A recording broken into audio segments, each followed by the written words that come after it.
안녕하세요. 오늘 책은 미움받을 용기입니다. 미움받을 용기는 아들러의 사상을 청년과 철학자의 대화라는 형식으로 엮은 책입니다. 어떻게 행복한 인생을 살 것인가 라는 질문에 아들러 심리학에 관한 일본 제1철학자의 통찰력 있는 해석과 베스트셀러 작가의 맛깔난 글이 잘 결합된 책입니다. 이 책을 읽으면서 나에 대해 생각하는 부분이 많아졌습니다. 모든 고민은 인간관계에서 비롯된다 라고 심리학자 아들러는 말했습니다. 즉 우리는 인간관계로부터 해방되기를 바라고 인간관계로부터 자유로워지기를 갈망합니다. 그것은 혼자 사는 것이 불가능하기 때문이죠. 그래서 자유란 무엇인가에 관해 생각해 볼 필요가 있습니다. 자유란 때로는 타인에게 미움을 받을 수도 있는 것입니다. 즉 남이 나에 대해 어떤 평가를 내리든 마음에 두지 않고 남이 나를 싫어해도 두려워하지 않는 것입니다. 이 책에서는 책의 제목과 같이 행복해지려면 미움받을 용기가 있어야 하며 그런 용기가 생겼을 때 인간관계는 이전과는 매우 달라질 것이라고 말하고 있습니다.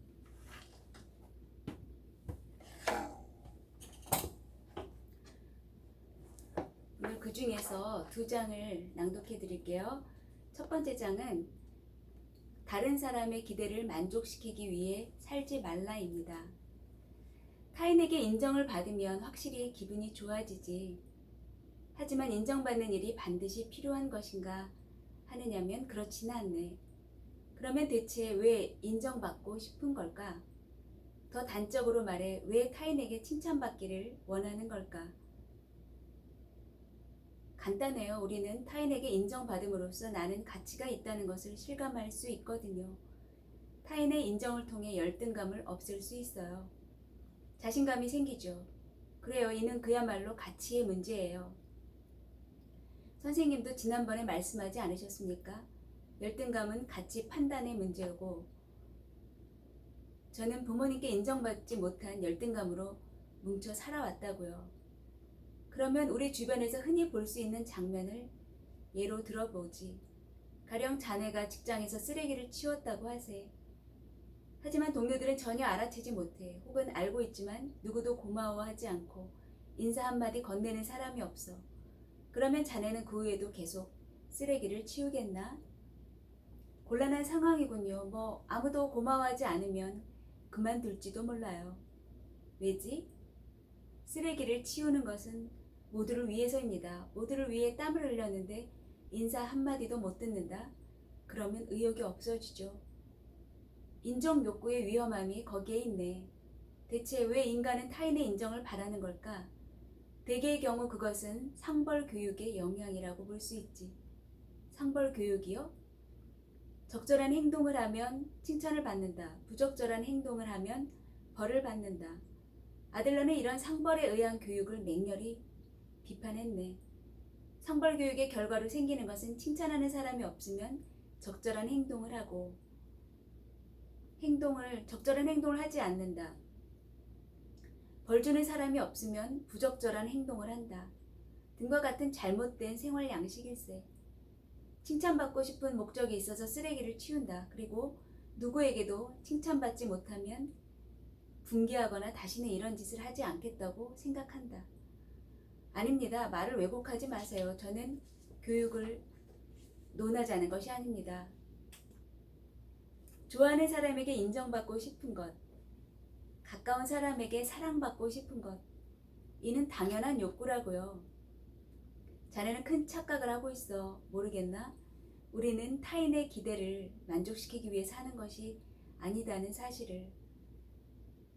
자네는 타인의 기대를 충족시키기 위해 사는 것이 아니네. 나도 타인의 기대에 부응하기 위해 사는 것이 아니고 타인의 기대 같은 것은 만족시킬 필요가 없다는 말이지. 아니 그건 너무 이기적인 것이 아닌가요? 나만 생각하고 독선적으로 살라는 말입니까? 유대교 교리를 보면 이런 말이 있네. 내가 나를 위해 내 인생을 살지 않으면 누가 나를 위해 살아준다는 말인가? 자네는 자네만의 인생을 살고 있어. 누구를 위해 사느냐고 하면 당연히 자네를 위해 살아야겠지. 만약 자네가 자네를 위해 살지 못한다면 대체 누가 자네 인생을 살아준단 말인가? 우리는 궁극적으로 나를 생각하며 사는 거라네. 그렇게 생각하면 안 될 이유가 없지. 선생님은 역시 허무주의에 독에 물들어 있어요. 궁극적으로는 나를 생각하며 산다? 그래도 괜찮다고요? 그건 너무 비겁한 생각입니다. 허무주의가 아닐세. 오히려 그 반대지. 타인의 인정을 바라고 타인의 평가에만 신경을 기울인다면 끝내는 타인의 인생을 살게 된다네. 무슨 뜻이죠? 인정을 바란 나머지 이런 사람이면 좋겠다는 타인의 기대를 따라 살게 되지. 즉, 진정한 자신을 버리고 타인의 기대를 만족시키기 위해 사는 것이 아니다라고 말한다면 타인 역시 자네의 기도를 만족시키기 위해 사는 것은 아니야. 상대가 내가 원하는 대로 행동하지 않더라도 화를 내서는 안 되는 것이 바로 그 이유지. 아니요, 그것은 우리 사회를 근본부터 뒤집는 논리라고요. 아시겠어요? 우리에게는 인정 욕구가 있습니다. 하지만 타인으로부터 인정받기 위해서는 나부터 타인을 인정해주지 않으면 안 됩니다. 타인을 인정하고 다른 가치관을 인정해야 비로소 자신도 인정받을 수 있어요. 그렇게 서로 인정관계를 맺으며 우리는 사회를 구축해가는 겁니다. 선생님의 이론은 인간을 고립으로 내몰고 대립을 부추기는 타개해야 할 위험한 사상이에요. 불신감과 시의심을 조장하는 사상이라고요.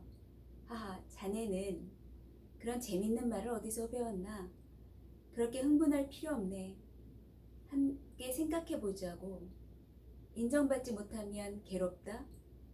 타인으로부터, 부모로부터 인정받지 못하면 자신감을 잃는다. 그러한 삶이 과연 건전하다고 할 수 있을까? 예를 들어 신이 보고 있으면 선행을 쌓는다라는 생각. 그러나 신이 존재하지 않기 때문에 모든 악행이 허용된다라는 허무주의와 등을 맞대고 있는 사상이라네.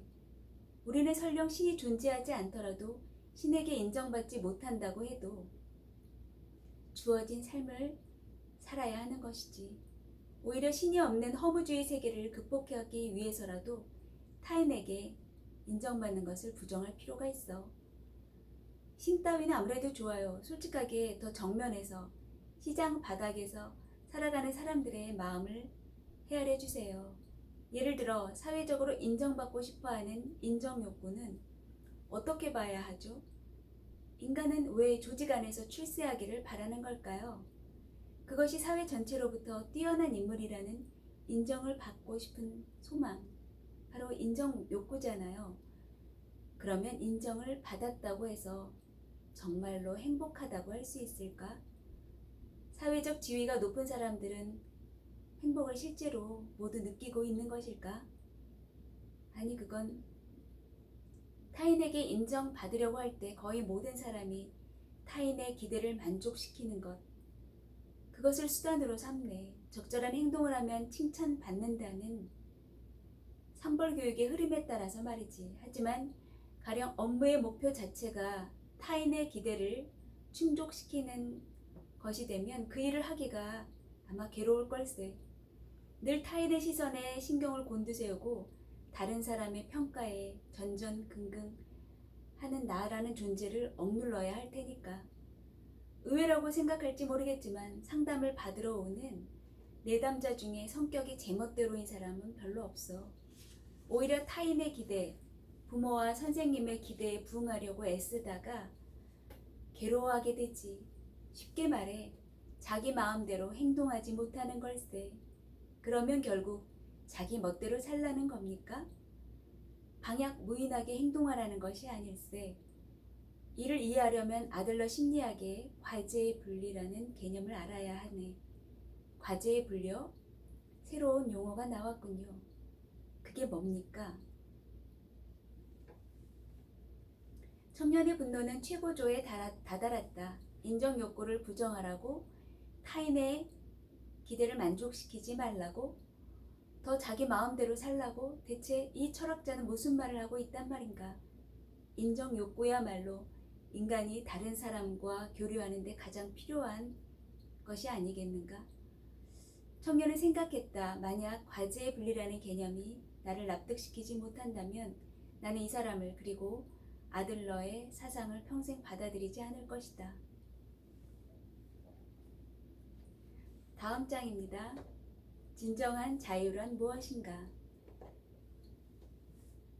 자네는 방금 전에 누구에게도 미움을 받고 싶지 않다라고 인정하고 미움을 받으려는 사람은 아무도 없다라고 말했네.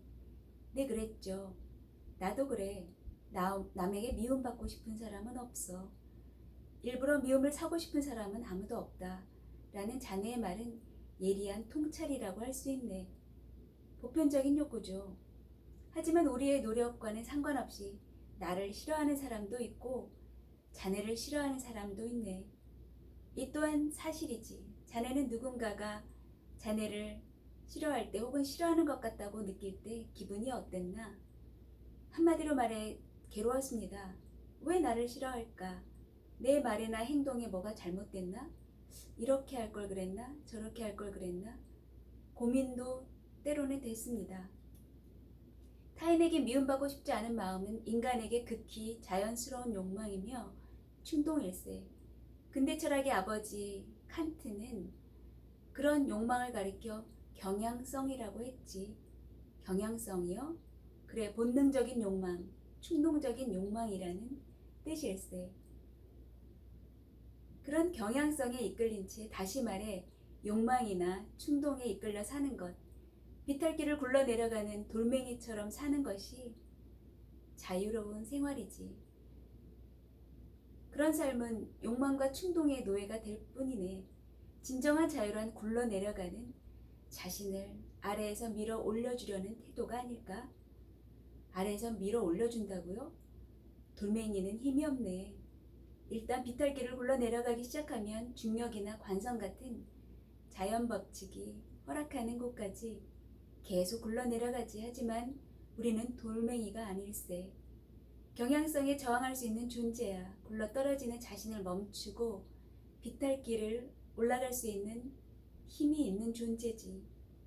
인정받고 싶은 요구는 자연스러운 거야. 그렇다고 다른 사람의 인정을 받기 위해 비탈길을 계속 굴러가야 하는 걸까? 그렇게 완성된 모습을 진정한 나라고 할 수 있을까? 절대 아니지. 본능이나 충동에 저항하는 것이 자유라는 말씀인가요? 몇 번이고 말했지만 아들러 심리학에서는 모든 고민은 인간관계에서 비롯된 고민이다 라고 주장하지. 즉, 우리는 인간관계에서 해방되기를 바라고 인간관계로부터 자유로워지기를 갈망한다네. 하지만 우주에서 혼자 사는 건 절대로 불가능해. 생각이 여기에 이르렀다면 자유란 무엇인가에 대한 결론은 나온 것이나 마찬가지야. 뭔데요? 단적으로 말해 자유란 타인에게 미움을 받는 것이지. 무슨 말씀인가요? 자네가 누군가에게 미움을 받는 것. 그것은 자네가 자유롭게 살고 있다는 증거이자 스스로의 방침에 따라 살고 있다는 증거네. 아니, 하지만 자네 말대로 누군가에게 미움을 받는 것은 괴로운 일이야. 가능하면 누구에게도 미움을 사지 않고 살고 싶지. 그리고 인정받고 싶은 요구를 충족시키며 살면 좋겠지. 하지만 모든 사람에게 미움을 받지 않는다는 것은 부자연스러운 동시에 불가능한 일이야.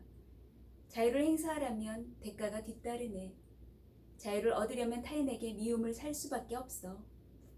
아니요, 절대로 아닙니다. 그런 건 자유가 아니에요. 그것은 악당이 되라고 부추기는 악마의 사상입니다. 자네는 아마 조직에서의 해방을 자유라고 생각했겠지.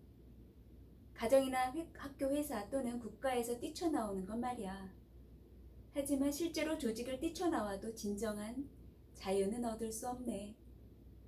남이 나에 대해 어떻게 생각하는가를 마음에 두지 않고 남이 나를 싫어해도 두려워하지 않고 인정받지 못해도 그 대가를 치르지 않는 한 자신의 뜻대로 살 순 없어. 자유롭게 살 수 없단 말이지. 선생님은 저더러 남에게 미움을 받으라는 것입니까?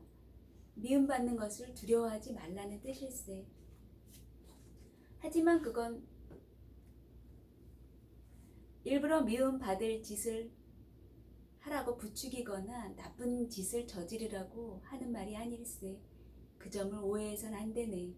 잠깐만요. 그러면 질문을 바꾸겠습니다. 그렇다면 인간은 자유의 무게를 견딜 수 있을까요? 인간이 그렇게 강인한 존재입니까? 가령 부모에게 미움을 받아도 상관없다. 그렇게 독선적으로 행동하며 살 수 있단 말입니까? 부모에게 미움을 받아도 괜찮다는 것도 독선적으로 행동하라는 사실도 아니네. 그저 과제를 분리하라는 말이지. 자네를 별로 좋아하지 않는 사람이 있다면 그건 자네의 과제가 아니야. 역으로 나를 좋아해야 한다. 이렇게 애를 썼는데 좋아하지 않는다. 정말 이상해 라고 생각하는 것도 상대의 과제에 개입하는 거야. 미움을 살 가능성을 두려워하지 않고 앞으로 나아간다.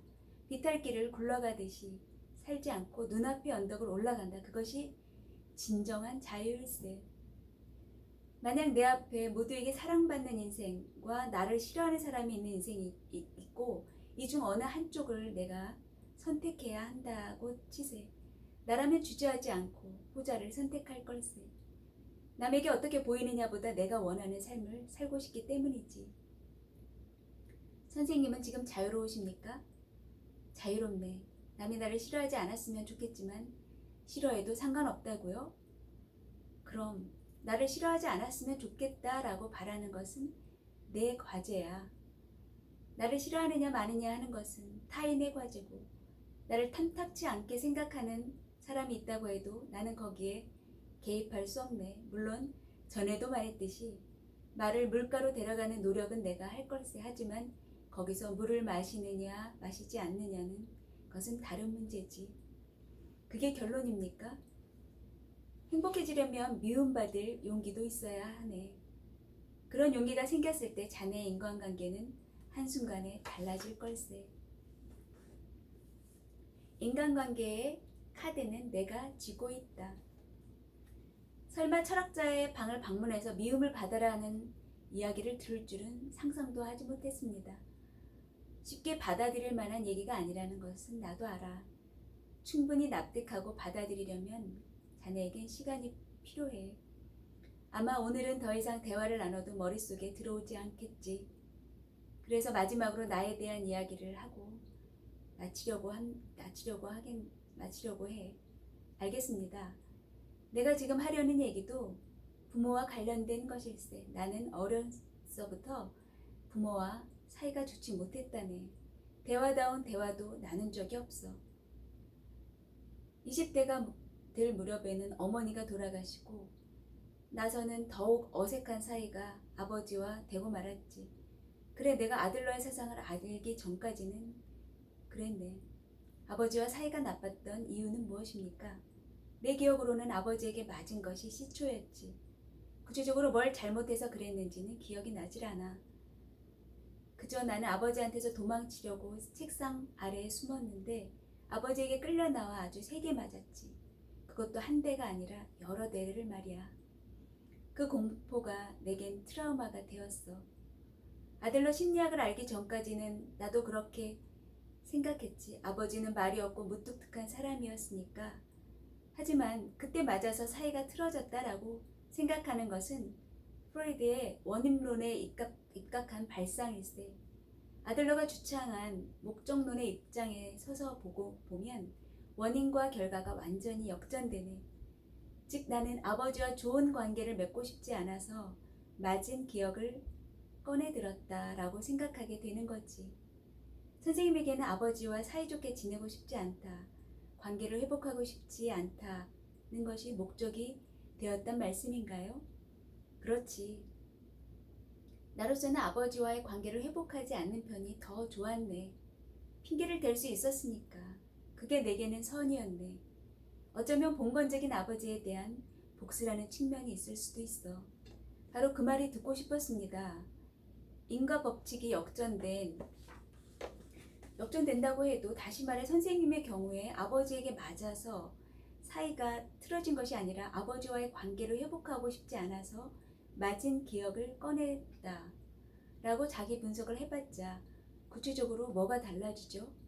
어차피 어린 시절에 맞은 사실은 남아있는 것 아닙니까? 이를 인간관계 카드라는 관점에서 생각해보면 아마 이해하기 편할 걸세. 아버지에게 맞아서 아버지와 사이가 나쁘다 라는 원인론에 입각해서 생각하면 나로서는 할 수 있는 게 아무것도 없어. 하지만 아버지와 잘 지내고 싶지 않아서 맞은 기억을 꺼냈다 라고 생각하면 관계를 회복할 카드를 내가 쥐게 되지. 내가 목적을 바꾸면 그걸로 문제가 간단해진다는 뜻이야. 정말 그럴까요? 물론 진정 그렇게 생각하십니까? 머리로는 이해가 되지만 받아들이기는 힘드네요. 그래서 과제를 분리하라는 걸세. 자네 말대로 아버지와 나 사이에는 골이 깊었지. 실제로 아버지는 완고한 사람이라서 아버지의 마음이 달라질 거라곤 기대하지도 않았어. 그러긴커녕 내게 손을 댔다는 사실조차 잊었을 가능성이 높았지. 하지만 내가 관계를 회복하기로 결심하는 데는 아버지의 생활 양식은 무엇인가, 나를 어떻게 생각하고 있는가, 내가 다가서면 어떤 태도를 취할 것인가는 관계가 내게 조금도 없었다네. 상대방이 나와 관계를 회복할 의사가 없어도 상관없었지. 문제는 내가 결심하느냐 마느냐 하는 거지. 인간관계의 카드는 언제나 내가 쥐고 있기 때문이야. 인간관계의 카드는 언제나 내가 쥐고 있다. 그래, 사람들은 대개 인간관계의 카드는 상대방이 쥐고 있다고 생각하지. 그래서 그 사람은 나를 어떻게 생각할까에 항상 집중해 있고 타인이 바라는 것을 충족시키고자 살고 있다네. 하지만 과제의 분리를 배우고 나면 모든 카드를 내가 쥐고 있는다는 사실을 알게 될 거야. 그러면 실제로 선생님이 변하면서 아버지도 달라지셨습니까? 나는 아버지를 달라지게 하려고 변한 것이 아닐세. 그것은 타인을 조종하려는 잘못된 생각이야. 내가 변해도 달라지는 것은 나 자신밖에 없어. 그 결과 상대가 어떻게 될지는 아무도 모르지. 내가 관여할 수 있는 것은 없어. 이것도 과제의 분리라네. 물론 내가 변화하면서 나의 변화에 의해서가 아니라 상대가 변하기도 하네. 대개는 변할 수밖에 없지. 그래도 그것은 목적이 돼서는 안 돼. 변하지 않을 가능성도 있어. 어쨌든 타인을 조종하는 수단으로 자신의 말과 행동을 바꾸는 것은 단언컨대 잘못된 발상일세. 타인을 조종해서도 안 되고 조종할 수도 없다? 이게 가능한 말인가요? 인간관계라고 하면 보통 두 사람의 관계 혹은 다수의 관계를 생각하지. 그런데 자기 자신이 먼저라네. 인정받는 데에만 혈안이 되어 있으면 인간관계의 카드는 언제나 남이 가질 수밖에 없어. 인간관계 카드를 남에게 맡길 것인가? 내가 줄 것인가의 문제라네. 과제의 분리 그리고 자유에 대해 한 번 더 시간을 들여 천천히 생각을 정리해보게. 다음번에도 이 자리에서 기다리겠네. 알았습니다. 혼자 곰곰이 생각해보겠습니다. 그럼 선생님 마지막으로 하나만 더 묻겠습니다. 결국 선생님은 아버지와 화해하셨습니까? 물론이지. 나는 그렇게 믿고 있네. 아버지는 만년에 병을 얻어 돌아가시기 수년 전까지 나와 가족의 보살핌을 받았지. 그러던 어느 날 여느 때와 마찬가지로 아버지를 돌보고 있는 내게 아버지가 고맙다라고 말씀하셨어. 아버지의 사전에 그런 말이 있는지조차 몰랐던 나는 정말 놀랐지. 그리고 살아온 날들에 감사했지. 아버지를 돌보는 동안 나는 내가 할 수 있는 것, 즉 아버지를 물가에 모시고 가는 것까지는 했다고 생각하네. 그리고 다행히 아버지는 물을 마셔주셨지. 나는 그렇게 믿네. 고맙습니다. 그러면 다음번에도 이 시간에 찾아뵙겠습니다. 나야말로 고맙네. 지금까지 지금까지 죄송합니다. 미움받을 용기 시청해 주셔서 감사합니다. 갑자기 제목을 깜빡했네요. 시청해주셔서 감사드리고요. 다음 시간에 뵐게요. 안녕히 계세요.